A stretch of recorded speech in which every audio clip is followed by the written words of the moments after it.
For me,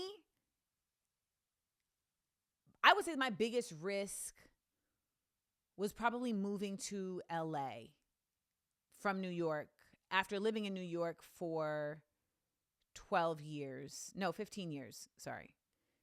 Because when I moved to LA in September of 2015, I mean, I guess in my mind, it wasn't even a risk, but looking back, like it was a risk, but it was like I had done everything I could with New York City. And I really just felt like there was nothing else to do. Now, let me tell you where the risk came.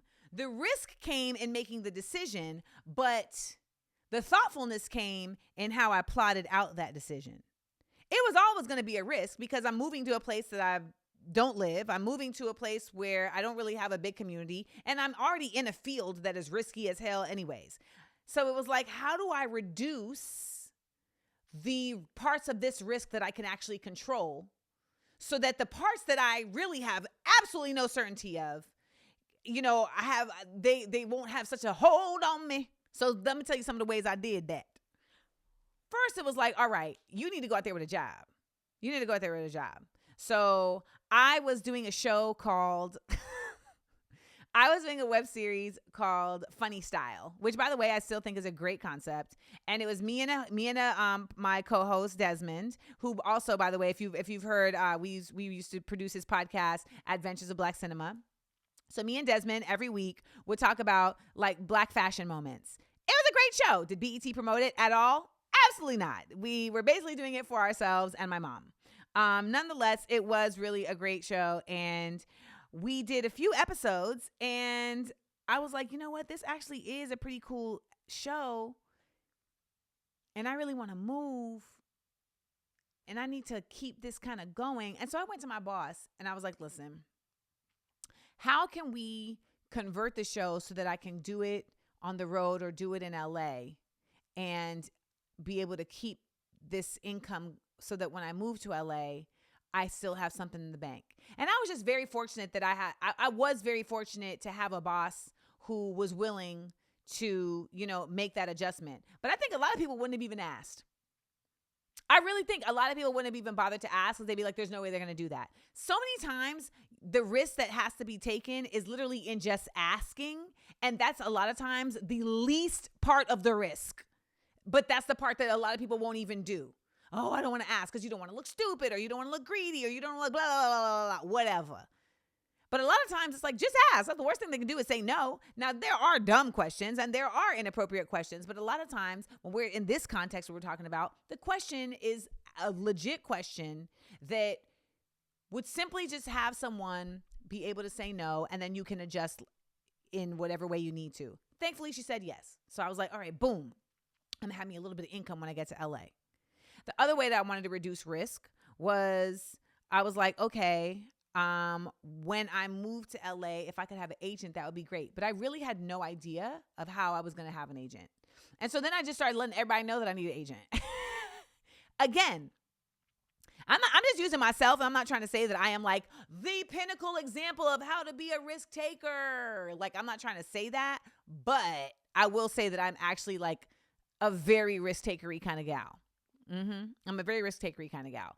And I will just tell people what I'm trying to figure out. Now, I'm not telling everybody because you can't tell everybody everything, but I'm telling folks because there's also something to be said for like when you put stuff out into the universe, like it may not land on that person, but then that person may say it to somebody else. And it kind of like echoes back and it comes to you. And you holding it to your chest sometimes isn't the right move because now it's like the information you need can't get to you. And there is a dance in learning which stuff you keep to yourself and which stuff you give, you put out in the mix. But that's life, learning that dance. So I put that out there. And then Wayne Brady was like, hey, I talked to one of my agents and she'd be interested in repping you. And so I got an email one day from this agent that said, like, I want to be a part of the Amanda Seales World Domination business. And that was all she wrote. Like, we started talking, we started meeting, she showed like definite interest, etc. And then I ended up being able to come to LA with an agent. The biggest part of the risk for me moving to LA was I didn't have any help. Nobody helped me. My mom was on some weird like, I guess she was having PSD about when she used to live here. Like, my boys at the time, like, just fell off. Like, I remember Q-Tip was my really, really good friend, and he just, like, fell off and, like, just didn't want anything to do with me, I guess, because I was moving. And we never mended our relationship since. I had another homeboy who had a moving company, owned a moving company. And just, like, I was like, hey, can you help me get a quote for this? He was like, yeah, I got you. And then I just never heard from him again. My other homeboy, I guess he was, like, going through something, but he didn't want to tell anybody what he was going through. So then it was like, you couldn't even help him, but he was just, like, not available. So it was very risky for me to move to LA anyways. And then on top of it, it was like, I got to figure out how to do this, like, by my lonesome. And when that happens, it can be so lonely and so debilitating, and it can almost trick you into thinking maybe I'm not supposed to go. But I think in this situation, it was a challenge versus a stress situation, and it really challenged me to be more independent, which is exactly what the fuck I needed to be anyway if I was going to be moving to a new city. And a lot of people don't want to make that move because of the risk of, oh, I'm going to be by myself. But I'm going to just say this to you. I ain't never seen nobody change where they at, staying where they at. Never.